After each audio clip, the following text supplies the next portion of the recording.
Share on Pinterest. Emotions are an essential part of who you are, but they can be messy, complicated, and downright confusing sometimes. Knowing how to name them and talk about them, with both yourself and others, is a key part of developing emotional health.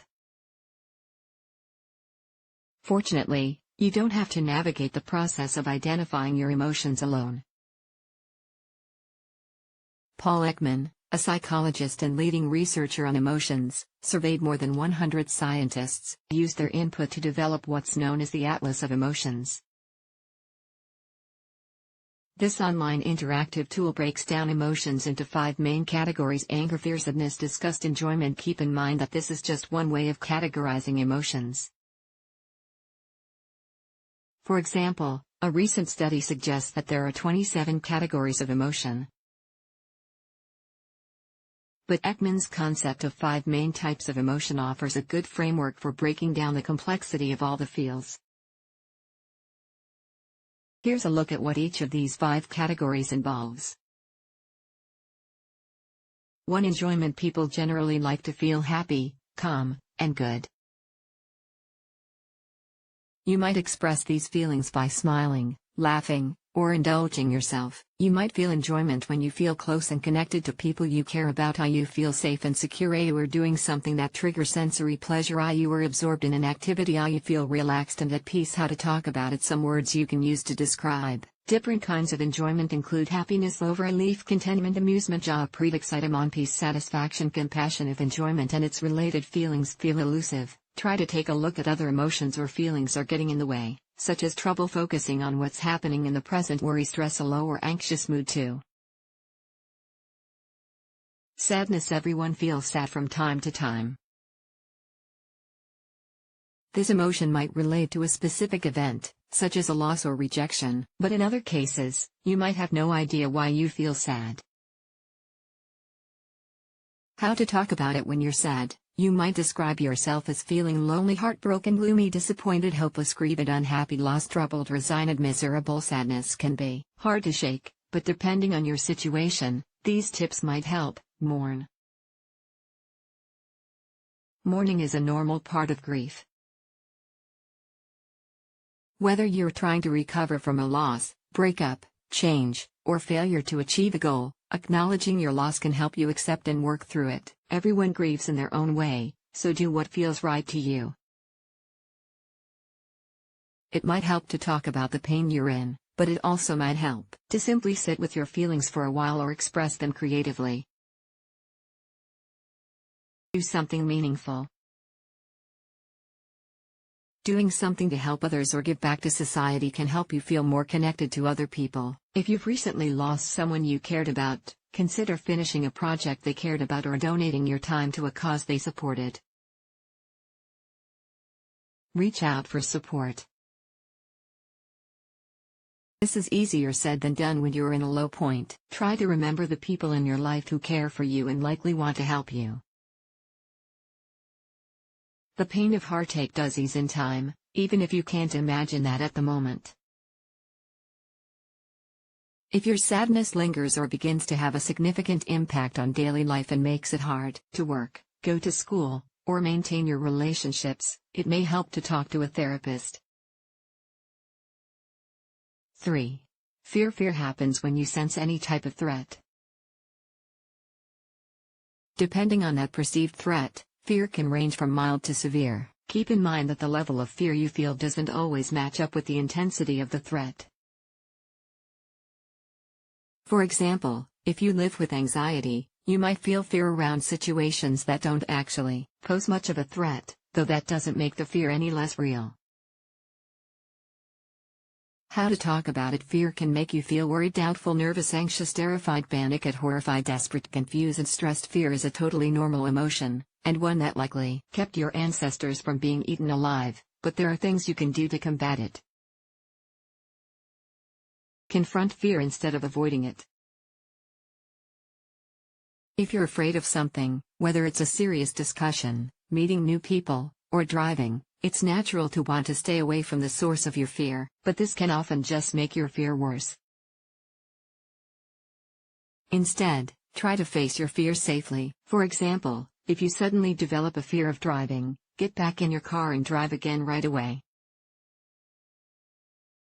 Stick close to home at first if it helps, but don't avoid it. Distract yourself from your fear. Sometimes fear can become so overwhelming that it's hard to think about anything else, but ruminating, or letting the same thoughts play out over and over again, can have a negative impact on your emotional state. It can also make fear worse. If you feel yourself fixating on a worry or source of stress, try something distracting. Listen to an audiobook or podcast, cook with a new recipe you have to concentrate on, or go for a walk or jog with some energizing music. Consider the fear logically. Take a moment to think about your fear. Is there anything you can do about it? Can it actually harm you? What's the worst thing that could happen if your fear came true? What would you do in that scenario? Knowing how you would deal with your fear can help you feel less afraid. Don't get discouraged if these tips seem impossible or overwhelming. They can be hard to accomplish on your own. Consider working with a therapist, who can help you navigate panic attacks, phobias, anxiety, and other mental health issues around fear. 4. Anger. Anger usually happens when you experience some type of injustice. This experience can make you feel threatened, trapped, and unable to defend yourself. Many people think of anger as a negative thing, but it's a normal emotion that can help you know when a situation has become toxic. How to talk about it. Words you might use when you feel angry include annoyed, frustrated, peeved, contrary, bitter, infuriated, irritated, mad, cheated, vengeful, insulted. There are a lot of ways to deal with anger, many of which can cause problems for you and those around you. The next time you find yourself in a huff, try these tips for managing anger in a more productive way. Take a break. When you feel frustrated, putting some distance between yourself and the situation upsetting you can help you avoid in-the-moment reactions or angry outbursts. Try taking a walk or listening to a calming song. While away, take a few minutes to consider what's causing your anger. Does the situation have another perspective? Can you do anything to make it better? Express your anger constructively. You might avoid talking about your anger to help prevent conflict. Internalizing can seem like a safe strategy, but your anger can fester and you may end up nursing a grudge. This can affect your interpersonal relationships as well as your emotional well-being. Instead, take time to cool off if you need it, then try expressing your feelings calmly and respectfully. Focus on finding a solution. Anger is often difficult to deal with because it makes you feel helpless. Working to solve the problem that's causing your anger can help relieve this frustration. You may not be able to fix every situation that makes you angry, but you can usually do something to bring about some improvement. Ask other people involved what they think and work together. You can also try asking your loved ones for their input. Different perspectives can help you consider solutions you may not have seen yourself. Everyone gets angry from time to time. But if you feel like you have anger issues, a therapist can help you develop effective tools for dealing with these emotions. 5. Disgust. You typically experience disgust as a reaction to unpleasant or unwanted situations. Like anger, feelings of disgust can help to protect from things you want to avoid. It can also pose problems if it leads you to dislike certain people, including yourself, or situations that aren't necessarily bad for you. How to talk about it. Disgust might cause you to feel dislike, revulsion, loathing, disapproving, offended, horrified, uncomfortable, nausea, disturbed, withdrawal, aversion. Disgust can happen as a natural response to something you dislike. In some situations, you might want to work through or overcome your disgust. These strategies can help. Practice compassion. It's common to feel uncomfortable when facing things you fear or don't understand. Many people dislike being around sick people, for example.